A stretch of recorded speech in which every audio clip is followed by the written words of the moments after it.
Welcome to the Chris McCowan Show. I am broadcasting live from Ballard, California, for the first time in a while. I don't even know why I'm here, but yeah. So I don't really have much to talk about on the show today, because you know I haven't been able to watch the news lately. So yeah. But there is the 10 craziest quotes from Michele Bachmann I would like to read to you because I just found it funny. It's from BuzzFeed.com, and they put together 10 quotes that Michele Bachmann said, that she said. Not all cultures are equal. That's number one. And this thing is being slow. Number two, and I read this last week, and what a bizarre time we're in when a judge will say to little children that you can't say the Pledge of Allegiance, but you must learn that homosexuality is normal and you should try it. What judge in their right mind would say something like that? I would like her to tell us what judge she's talking about, which judge said this, because I don't think any judge actually said that. I think it's just something that she came up with when she woke up in the morning. Number three is, I found it interesting that it was back in the 1970s that the swine flu broke out, then under another Democrat president, Jimmy Carter. And I'm not blaming this on President Obama, surprisingly. I added surprisingly. I just think it's an interesting coincidence. Yeah, this woman's running for president. Yeah. Funny, huh? Number four. Gay marriage is probably the biggest issue that will impact our state and our nation in the last at least 30 years. I am not understating that. Number five. A woman, Terry Schiavo, was healthy, there was no brain damage, and there was no question, but from a health point of view, she was not terminally ill. Number six. Carbon dioxide is portrayed as harmful, but there isn't even one study that can be produced that shows that carbon dioxide is a harmful gas. Again, this woman is running for president. You can't believe it. 7. Normalization of gayness through desensitization. Very effective way to do this with a bunch of second graders is take a picture of The Lion King, for instance, and a teacher must say, do you know that the music for this movie was written by a gay man? The message is, I'm better at what I do because I'm gay. That's funny. Kids don't think about the music in a movie. They watch the movie, and I'm pretty sure they don't care. Number 8 of the 10 craziest Michele Bachmann quotes. If we took away the minimum wage, if conceivably it was gone, we could potentially virtually wipe out unemployment completely because we would be able to offer jobs at whatever level. That probably is true because people would hire people, but then without a minimum wage, nobody would be protected. And let's say these businesses hire 1,000 people and they just pay them $2.50. You can't live off of $2.50 an hour anymore. It's just not possible. This woman is running for it's funny. Number 9. I just take the Bible for what it is, I guess, and recognize that I am not a scientist, not trained to be a scientist. I'm not a deep thinker, really, on all of this. I wish I was. I wish I was more knowledgeable, but I'm not a scientist. I would have never figured that. Number 10 of the 10 craziest Michele Bachmann quotes. There are hundreds and hundreds of scientists, many of them holding Nobel Prizes, who believe in intelligent design.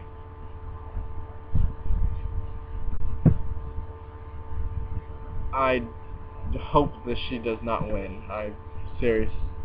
But I would love to see her go up against Obama. It would be hilarious, and she's stupid. Okay. This is from ibtimes.com, and it's about Michele Bachmann. And it says, Representative Michele Bachmann has been blasted and mocked for being gaffe-prone. A little search on Google reveals dozens of top 10 Michele Bachmann crazy quotes, like I just read, type of web pages. One of the most popular items on these lists is the following quote she made in 2005. Literally, if we took away the minimum wage, like I just talked about, if conceivably it was gone, we could potentially virtually wipe out unemployment completely because we would be able to offer jobs at whatever level. This, however, is not a gaffe at all. Theoretically, Bachmann is 100% right because full employment is just a matter of the labor supply and demand curve meeting at the equilibrium price. Don't know if I said that word right. Don't really care. For example, if the economy is suffering, a company might not be able to afford its workers at $25 per hour, but how about 20, or 15, or 10, or how about just $1? At some point, it'll make sense for the company to employ people. As for laborers, $1 is even better than the $0 offered by unemployment, so they'll take a dollar job. But what I don't understand is that if everything is going up, $1 an hour won't do anybody any good because you can't live off $1 an hour, and you work 40 hours a week. That's $40 a week. That's $160 a month. What? Rent is, okay, for instance, rent is going up. To rent an apartment here is $1,200 a month. $160 will not pay your rent. It will not even buy you groceries. A month's worth of groceries. Then people will be getting on food stamps and welfare, and they probably won't be able to pay taxes, and I think it will just drive us down even more. It might knock out unemployment, but it will knock people out of their houses and starve, and they can't make payments on their houses like they can't now, but they won't be able to make payments on their cars. They won't be able to buy their kids new school clothes. $1 an hour. If we got rid of the minimum wage and businesses started to pay their employees $1 an hour, you cannot live off $160 a month if you work 40 hours a week. There is no way. They would have to work more, but 40 hours a week is like what people usually work. And minimum wage, $25 per hour. Minimum wage is not even $25. That's just what the employers set.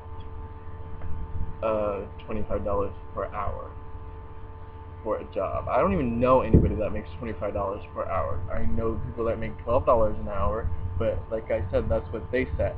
The government has said, I know in California it's $7.75 or $7.50. It's 7 something, and that's the minimum, and whatever you do after that is your business and your fault. So, I still think that it was a stupid thing to say, and it's not something that should be done, because nobody can live off $160 a month. For doing this show, I get $150 a month, and you just, it's still not something that you can live off of. It's not. You just can't. I don't know what else to say. You just can't live off $160 a month if you work 40 hours a week at $1 an hour. Just not possible. So, I would like to compare, well, not compare, but I would like to give you the 10 dumbest Sarah Palin quotes, because I think Michele Bachmann and Sarah Palin might be twin sisters. Number 1, as Putin rears his head and comes into the airspace of the United States of America, where do they go? It's Alaska. It's just right over the border. Sarah Palin explaining why Alaska's proximity to Russia gives her foreign policy experience. Interview with CBS's Katie Couric, September 24th, 2008. Okay, if I was running for president and I said that Mexico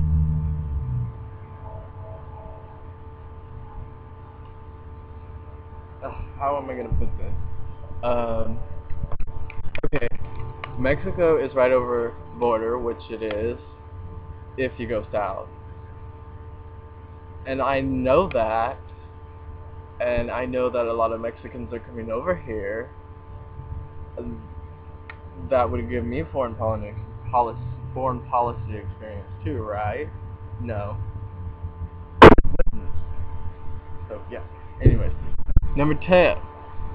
The America I know and love is not one in which my parents or my baby with Down syndrome will have to stand in front of Obama's death panel. Remember those? Yes. So his bureaucrats can decide based on a subjective judge of their level of productivity in society, whether they are worthy of health care. Such a system is downright evil. Sarah Palin in a message posted on Facebook about Obama's health care plan, August 7, 2009. Okay, it's been like 2 years since that thing passed, and I have not been subjected to a death panel. I have health insurance. Actually, I have better health insurance than I did before. It's just they don't cover dental past the age of 21, and they don't pay for your eyeglasses, but they do pay for an abortion, so yay. That's the only problem I have with the new healthcare system. Like, if you, okay, let's say you're diabetic, and like, you have a problem with your teeth and you need to go to the dentist, but you're 34 years old and you don't have a job, it's going to be pretty hard for you to afford to go to the dentist. And Medi-Cal thinks that it's a smart idea that they not pay for it because it's not something that they feel they have to pay for. But yet, whatever illness develops because you have an impacted tooth or something, or needed a root canal 3 years ago, then they're going to have to pay more because you have a health problem that will probably put you in the hospital. So I think it would be smarter to pay for everything, dental and your eye doctor appointments or whatever, because in the end you can take care of something before it becomes a huge problem. I think that makes a little bit of sense. I hope it does to you too. But yeah. Number 3. All of them, any of them that have been in front of me over these years. Sarah Palin, unable to name a single newspaper or magazine she reads. Interview with Katie Couric, CBS News, October 1st, 2008. How hard is it to name a news? Even if you don't read it, how hard is it? Okay, I read the Fresno Bee, which is right here, and I read it. Time magazine, and I read it online, and when I'm sitting at